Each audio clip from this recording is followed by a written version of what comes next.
አዴ ትግራይ በጣም ነው የምወዳቸው፣ በጣም ነው ማከብራቸው።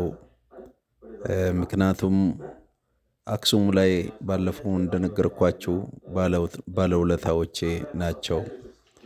ለመጀመሪያ የአክሱም ከተማ ስንደርስ የመጀመሪያ እጃችንን አስታጥበው ልጆቻቸውን በጀርባ ተሸክሞ እንጀራ አቅርቦልን እንጀራ በልተን ከዛ በኋላ ኑ ብሎ ጠርቶ ትምህርት ቤት ከፍቶ ሰጥቶን ትምህርት ቤት ውስጥ እንድንተኛ አድርጎ ጠዋት መጥቶ ከዛ ቀስቅሶ ወስዶ እንደገና ደግሞ ጠዋት ገንፎ ገንፍቶ አብልቶን ወደ አድዋ እንድንሄድ መኪና አቅርቦልን አድዋ ከደረስን በኋላ አድዋዎች ደግሞ ወደ ከተማቸው እንድንገባ አልፈቀዱልንም።